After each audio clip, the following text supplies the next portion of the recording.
En medio de este sombrío silencio se halla la paciente eternidad que aguarda a aquellos capaces de escucharla, pues a veces vale más sentir el sonido que entenderlo.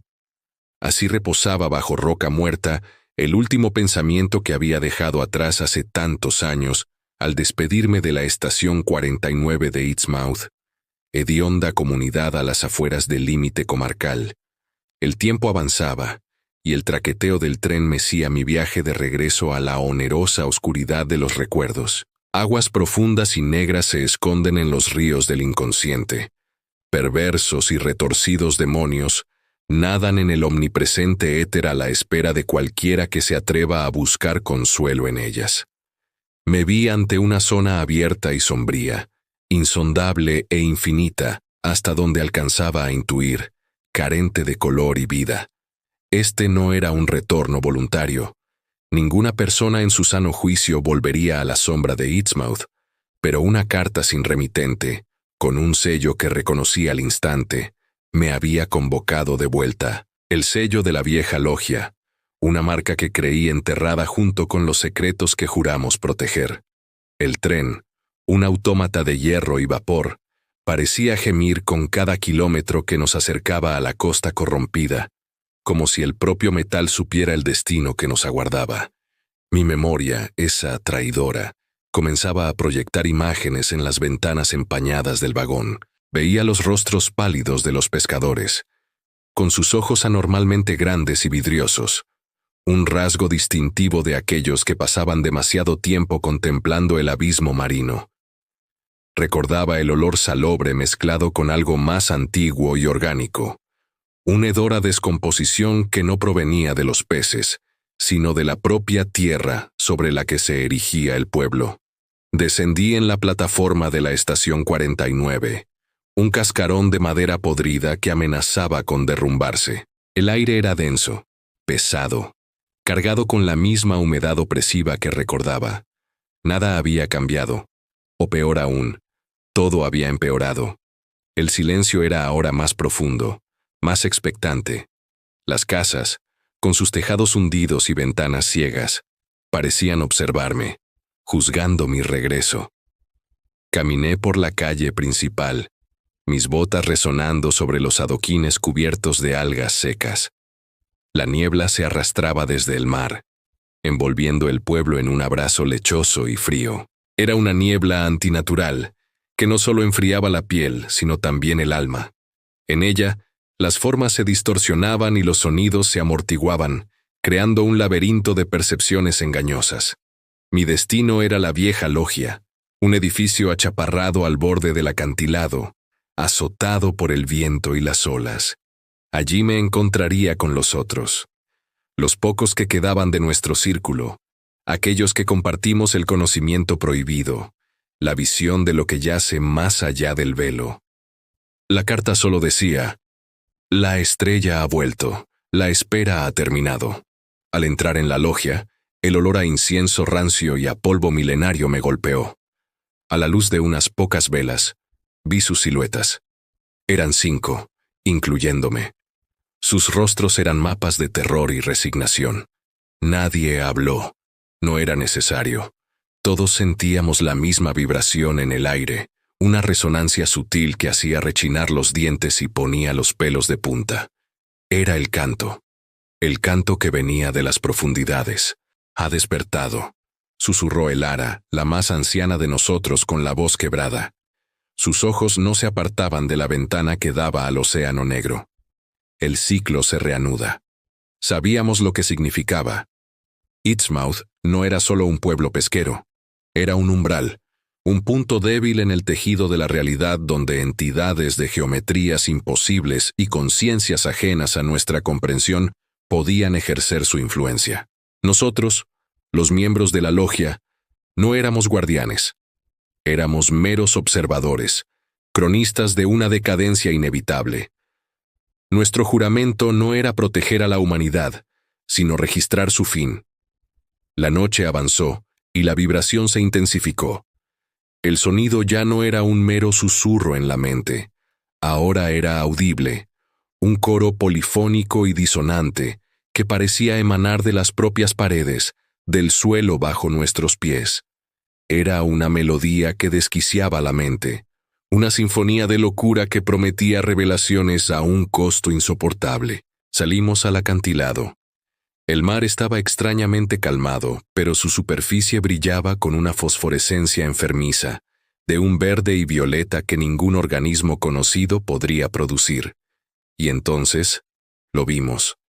En el horizonte, donde el cielo negro se encontraba con el agua luminiscente, una estrella que no debería estar allí parpadeaba con una luz maligna. No era una estrella, era un ojo que nos miraba desde la inmensidad del cosmos, un ojo cuya pupila era un vórtice de oscuridad infinita. «La ciudad ha de ascender», murmuró uno de los nuestros, cayendo de rodillas con espuma en los labios. Relié se agita. Desde las profundidades del océano, algo comenzó a emerger. No eran rocas ni una isla. Eran estructuras, ángulos agudos y curvas nauseabundas que desafiaban la física y la razón. Una arquitectura ciclópea y alienígena, cubierta de limo y horrores marinos indescriptibles, se alzaba lentamente, goteando agua de mar y eones de olvido. La ciudad sumergida, el lugar de descanso del gran durmiente, estaba volviendo a la superficie. El pánico se apoderó de mí, un terror primordial que me heló la sangre. Quería correr, huir, pero mis pies estaban clavados al suelo. Mi mente, asaltada por el canto y la visión imposible, comenzaba a fracturarse. Fragmentos de conocimiento prohibido inundaron mi conciencia. La verdad sobre la naturaleza del universo, sobre la insignificancia de la vida humana, sobre los dioses ciegos e idiotas que danzan en el centro del caos al son de flautas impías. El aire se llenó de un sonido nuevo, el chapoteo de innumerables cuerpos saliendo del agua. Los profundos, los híbridos de Innsmouth, acudían a recibir a su amo. Sus siluetas anfibias se arrastraban por la playa y trepaban por los acantilados, con sus ojos bulbosos fijos en la ciudad emergente, sus gargantas emitiendo cloqueos y cánticos en una lengua blasfema. Me volví hacia mis compañeros. 2 de ellos ya habían sucumbido a la locura, riendo y llorando mientras se arañaban el rostro. Elara permanecía de pie, serena, con una extraña aceptación en su mirada. «Este es nuestro propósito», dijo, su voz resonando por encima del caos. «Ser testigos». Pero yo no podía aceptarlo. No podía ser un simple espectador de este apocalipsis. El instinto de supervivencia, esa chispa arrogante de la humanidad, se encendió en mí. Me di la vuelta y corrí. Corrí sin mirar atrás, alejándome de la ciudad no euclidiana, del ojo en el cielo y del coro de locura. Corrí hacia el interior, hacia la falsa seguridad del continente. Mientras corría, el sonido me perseguía. El canto de la ciudad sumergida, la llamada de la estrella oscura. Ya no estaba solo a mi alrededor, estaba dentro de mí. Había visto demasiado, había entendido demasiado. La verdad del horror cósmico no es algo que se pueda olvidar. Una vez que has escuchado su canción, resuena en tu alma para siempre. Ahora, mientras escribo estas líneas en un sanatorio del que nunca saldré, todavía puedo oírlo. El traqueteo del tren que me trajo de vuelta se mezcla con el rumor de las olas rompiendo contra las costas de una ciudad imposible. Los médicos dicen que son alucinaciones, producto de una mente rota. Pero yo sé la verdad. No estoy loco, estoy sintonizado. Sintonizado con la paciente eternidad que aguarda bajo las aguas oscuras. Y sé, con una certeza aterradora, que cuando la estrella vuelva a alinearse, la ciudad ascenderá no solo en la costa, sino en todas partes. El mundo entero se convertirá en Innsmouth, y nadie podrá escapar. La espera ha terminado. Para todos nosotros, gracias por acompañarme en este descenso a la locura. Si has sentido el escalofrío de lo desconocido, no olvides darle a like y suscribirte para más historias que acechan en las sombras de la realidad. Hasta la próxima vez, si es que hay una próxima vez. Las primeras gotas de lluvia comienzan a deslizarse furtivamente por la ennegrecida madera de la ventana. La gracia de Mani, la luna en su esplendor plateado, transmuta las pequeñas y efímeras gotas de agua en delicados y valiosos diamantes de vida, pequeños destellos en la oscuridad. El petricor, ese aroma a tierra mojada arrastrado por el viento, me invade los pulmones, haciendo de discreto mensajero del recuerdo. Por algún extraño motivo, el frío y la humedad me reconfortan a nivel interno, una sensación contradictoria que me abraza en lugar de helarme. Cada inspiración me hace oler los recuerdos olvidados, fragmentos de un pasado que creía sepultado. Cada exhalación se convierte en una despedida indeseada pero inevitable, un suspiro que se lleva un trozo de mí con él. Oculto por el umbral de la ventana, di una profunda bocanada de aire y la dejé salir muy lentamente, en un vano intento por desprenderme de parte de mi alma para poder salir de allí con el viento, para escapar de este encierro físico y mental. Pero el alma, testaruda, se aferra a la carne y a los huesos, prisionera de la misma jaula que yo. La tormenta arreciaba afuera, un espejo perfecto del caos que reinaba en su interior. Los truenos retumbaban como los latidos furiosos de un corazón aterrorizado, y los relámpagos iluminaban fugazmente la habitación, revelando sombras que danzaban en los rincones como espectros burlones. Cerré los ojos, intentando encontrar un refugio en la oscuridad de mi mente. Pero allí era peor. Allí no había sombras danzantes, sino memorias nítidas, rostros y voces que le susurraban al oído promesas rotas y acusaciones silenciosas. La casa crujía a su alrededor, cada sonido una nueva amenaza. Cada tabla del suelo que gemía bajo el peso de la humedad parecía el paso de algo, o alguien. No estaba solo. Nunca lo estaba. No en esta casa. El recuerdo era una presencia física, tan real como la lluvia que golpeaba el cristal. Podía sentir su aliento helado en la nuca, un escalofrío que no provenía del frío de la noche. Volví a abrir los ojos. La ventana ya no reflejaba solo la tormenta, sino también una figura borrosa detrás de mí, un contorno oscuro y distorsionado por las gotas de agua. Contuve la respiración, el pánico trepando por mi garganta como una hiedra venenosa. No quería girarme. Sabía lo que encontraría si lo hacía. Sabía que el rostro que me esperaba en el reflejo no sería el mío, sino el de mi tormento. La lluvia se convirtió en un torrente furioso, golpeando el vidrio con la insistencia de unos nudillos desesperados que querían entrar. O quizás querían advertirme que algo peor ya estaba dentro. El olor a tierra mojada se mezcló con otro aroma, uno más antiguo y rancio. El olor a polvo, a madera podrida y a olvido, un olvido forzado. Me levanté con movimientos lentos, casi mecánicos, como los de una marioneta cuyos hilos están a punto de romperse. Debía enfrentarlo. No podía seguir huyendo dentro de las cuatro paredes de mi propia mente. Caminé hacia el centro de la habitación, el suelo protestando bajo mis pies. La única luz era la que se filtraba, caprichosa, a través de la ventana. Iluminaba un viejo arcón de madera en el rincón más alejado. Un arcón que había permanecido cerrado durante años, décadas. Una fuerza invisible, una curiosidad mórbida me empujó hacia él. Mis manos temblaban mientras rozaban la cerradura oxidada. No necesitaba una llave. Sabía que no la necesitaba. La cerradura se abrió con un chasquido seco, un sonido que resonó en el silencio de la casa, como un hueso al romperse. Levanté la pesada tapa lentamente. El aire que salió de dentro olía a tiempo estancado, a secretos guardados con demasiado celo. En el interior, bajo una capa de tela amarillenta, yacía un pequeño diario de cuero. Lo reconocí al instante. No era mío. Pertenecía a la persona que había vivido en esa casa antes que yo. La persona cuyo recuerdo me acecha cada noche. Lo tomé entre mis manos, el cuero frío y quebradizo al tacto.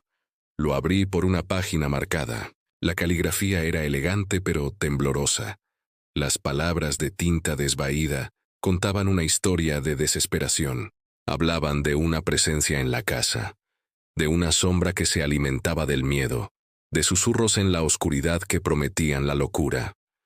La última entrada era casi ilegible, manchada por lo que parecían lágrimas secas. No me dejará ir. Está en las paredes, está en mi reflejo, está... La frase quedaba inconclusa.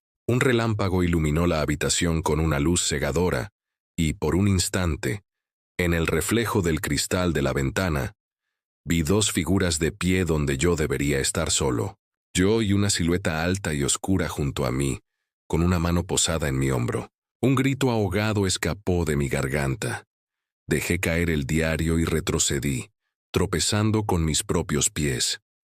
El viento aulló afuera, un lamento fúnebre. La puerta del dormitorio, que había estado cerrada, se abrió de golpe con una violencia inusitada, revelando el pasillo sumido en una oscuridad total. Una boca negra que prometía devorarlo todo. Y desde esa oscuridad, escuché un susurro, tan claro como si estuviera a mi lado, repitiendo las mismas palabras que acababa de leer en el diario. No te dejaré ir. No era la voz de un recuerdo. Era una voz real, presente, hambrienta. El terror ya no era una sensación, era una entidad. Y había venido a reclamar lo que consideraba suyo, la casa, el miedo y mi alma. El frío que antes lo reconfortaba ahora era una garra helada que me oprimía el corazón. La lluvia ya no eran diamantes, eran las lágrimas de todos los que habían quedado atrapados allí antes que yo. Y ahora, soy uno de ellos. Bienvenidos a un nuevo episodio de nuestro viaje a lo profundo de lo desconocido. Hoy, nos adentramos en un concepto que ha acechado a la humanidad desde el principio de los tiempos.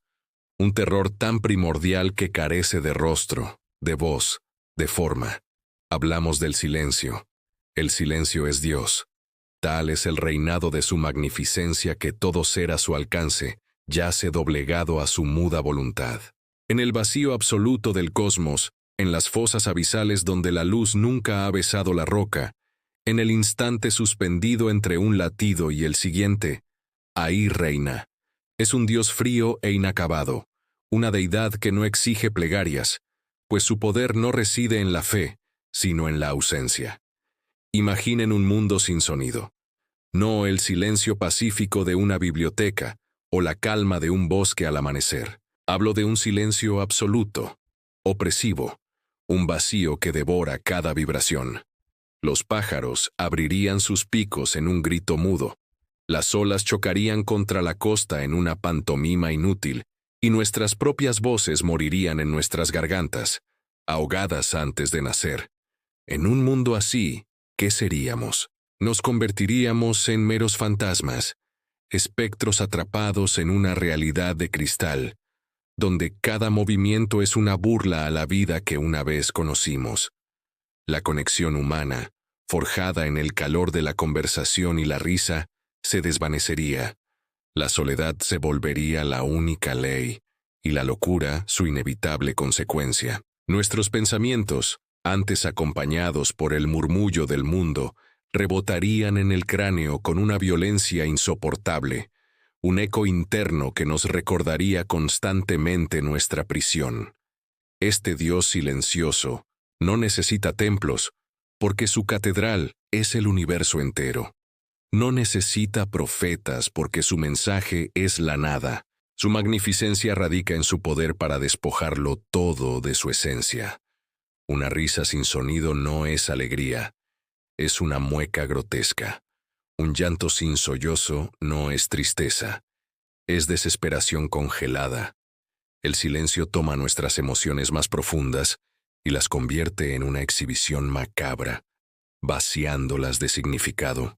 Es el escultor definitivo, moldeando la realidad a su antojo, tallando un universo donde la existencia es una sombra de sí misma. Piensen en los lugares abandonados de nuestro mundo. Pripyat, Hashima, ciudades fantasma que el tiempo ha reclamado. ¿Qué es lo que realmente nos aterra de ellos?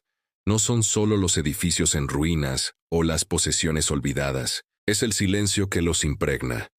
Un silencio que habla de vidas interrumpidas, de historias truncadas. Cada rincón silencioso es un mausoleo, cada objeto inmóvil es una lápida. Al caminar por esas calles mudas, no estamos solos. Nos acompañan los ecos inaudibles de lo que fue. Un coro de fantasmas que solo podemos sentir en el erizarse de nuestra piel. Es el silencio recordándonos nuestra propia fragilidad, susurrando sin voz que, al final, también nosotros seremos olvidados. Esta deidad fría no juzga, no castiga, simplemente es, y en su ser, reduce todo a su estado más elemental y aterrador. Los exploradores polares han hablado de la locura del blanco, un estado mental inducido por la monotonía sensorial del vasto y silencioso paisaje helado. El cerebro, hambriento de estímulos, comienza a crearlos. Sombras que danzan donde no hay nada, voces que susurran en el viento inexistente. Es el silencio jugando con nosotros, demostrando que puede quebrar la mente más fuerte sin mover un solo dedo. Es un Dios que nos obliga a confrontar el abismo que llevamos dentro, y a menudo, descubrimos que ese abismo nos devuelve la mirada. Incluso en nuestro ruidoso mundo moderno, buscamos el silencio, pero le tememos. Nos ponemos auriculares para ahogar el clamor de la ciudad, pero llenamos ese vacío con música, podcasts, con cualquier cosa que nos impida estar a solas con nuestros pensamientos. ¿Por qué? Porque en el silencio absoluto no hay distracciones.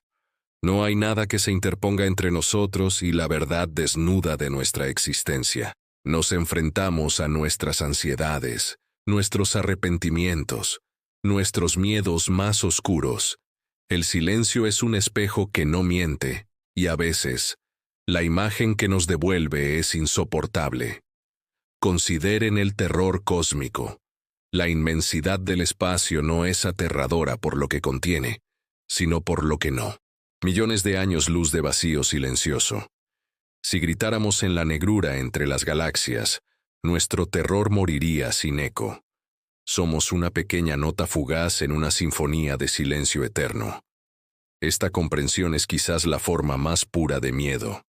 La conciencia de nuestra propia insignificancia ante un Dios indiferente y mudo, un Dios que no nos creó, sino que simplemente nos permitió existir por un breve instante en un rincón olvidado de su vasto y silencioso reino.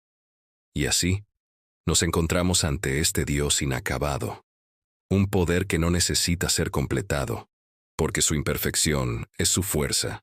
No promete un más allá, no ofrece salvación. Su única promesa es el fin de todo sonido, el retorno a la nada primordial de la que surgimos. Es un terror que no se puede combatir, porque no tiene forma. No se puede razonar con él, porque no tiene voz. Solo se puede experimentar, sentir cómo se arrastra por la columna vertebral. Un frío que congela el alma. El silencio es el lienzo sobre el cual se pintan todos nuestros miedos. Es el telón de fondo de cada historia de terror. Porque al final, lo que más nos asusta no es el monstruo que ruge en la oscuridad, sino la quietud que le precede. Ese momento de expectación, de vulnerabilidad total, donde el único sonido es el martilleo de nuestro propio corazón, una cuenta atrás hacia lo inevitable. Gracias por acompañarme en esta reflexión sobre el terror del silencio. Si estas ideas resuenan contigo, si te han hecho mirar por encima del hombro hacia la quietud de tu habitación, dale a me gusta y suscríbete para más exploraciones en el corazón de la oscuridad. Déjame saber en los comentarios cuál es tu mayor miedo. Hasta la próxima, y cuidado con el silencio.